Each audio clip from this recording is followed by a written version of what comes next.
What is up, guys, and welcome back to the channel. If you're new to the channel, my name is Dave Wallace and I'm here to help you win with money so you can build your wealth.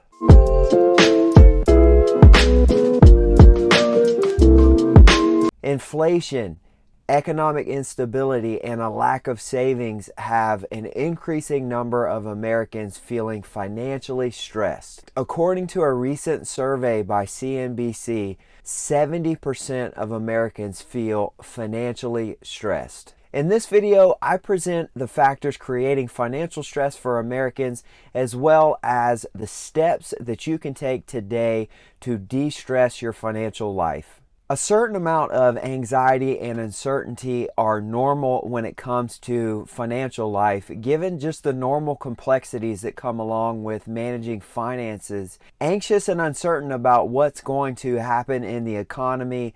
Some folks may not know how to create a budget. Some folks may just be confused about where to stash their cash to avoid it being consumed by inflation. Others may be just wondering where to save for retirement, or maybe wondering how to get started if they are getting started late. Stay tuned to the end where I present 4 foolproof steps to de-stress your financial life. If you haven't already, consider adding me on Instagram. My posts are pretty much daily. Let's get into the video. What factors are contributing to the increased stress levels for Americans right now? Higher expenses. Nearly 60% of respondents cited inflation being the top reason that is causing financial stress, with the second reason being economic uncertainty, just with various instability being out there throughout America. Growing economic uncertainty. The recent failures of Silicon Valley Bank and Signature Bank are key drivers of uncertainty in the market for consumers. When banks start to fail, naturally there is some level of uncertainty that follows for consumers in terms of the stability of markets. That really gets called into question anytime banks start failing. Only 13% of respondents said that they were confident in America's banking system. About a third of the survey respondents said that bank failures made them more concerned about economic uncertainty, whereas 42% of respondents said that the bank failures made them only somewhat more concerned moving forward. And the third key driver of financial uncertainty is the increasing cost of debt. The survey found that 58% of Americans are living paycheck to paycheck. This is actually backed up by several other surveys that we have seen done already in 2023 that shows that roughly half to around 70% of Americans report going paycheck to paycheck. There's a common misconception out there that this is for individuals in lower income categories, but that is not the case. This survey and the other surveys that we have seen shows that this is not an income contingent problem. This is actually impacting folks with higher incomes as well, with roughly half of folks with higher incomes earning over 100K reporting going paycheck to paycheck as well. Meanwhile, 1/4 of the respondents mentioned credit card debt being a significant driver of financial stress. Also, delinquencies are on the rise, with more borrowers going delinquent, with total debt hitting $38 trillion in February of 2023. There was some good news that came out of this survey. In the survey, about a quarter of respondents said that if they had an extra $10,000 laying around, they would invest it in a mixture of stocks, bonds, and mutual funds. Well played, America. Well played. Gotta love Americans investing extra money. That is where true wealth is made. What can you do to de-stress your financial life during uncertain times? Let's list out 4 steps that you can take to de-stress your financial life and secure your financial future during uncertain times. Number 1, start an emergency fund and start budgeting. These things are cornerstones to any financial plan.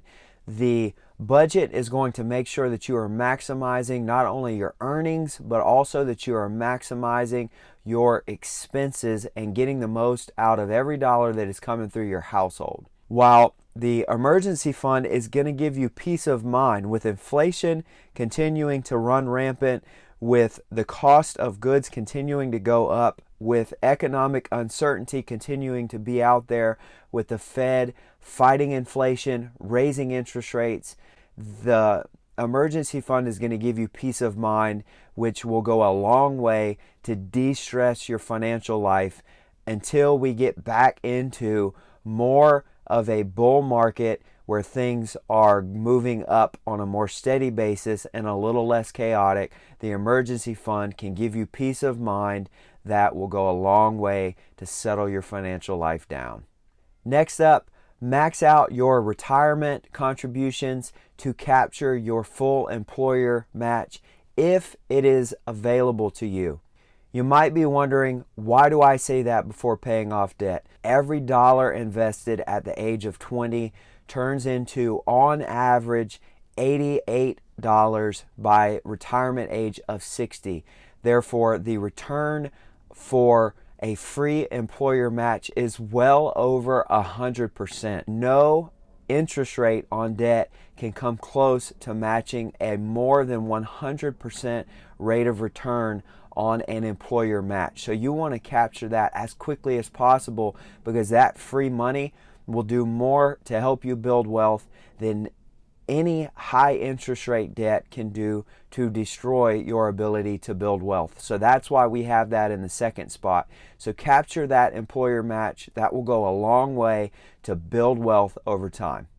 Number 3, pay down, or better yet, pay off your debt using the debt avalanche.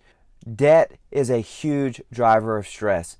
All of the studies show debt being a core driver of stress, and it's totally understandable. Having balances out there is stressful, especially when the Fed is raising interest rates and the interest rates are going up regularly and the cost of that debt is going up regularly. So by paying down, or better yet, paying off that debt, that will go a long way to reduce the stress in your financial life. The debt avalanche is the cheapest and fastest way to pay off your debt. It's super simple to do it. You just list out your debts in order of highest to lowest interest rate, pay off the first debt in order of, again, of highest to lowest interest rate, and then once you've paid that debt off, go ahead and move to the next one until all of them are gone. Keeping in mind, you want to be paying at least the minimum payments on all of your debt while you are tackling the debt as you go. That is a key. You don't want to hurt your credit as you're going through this process.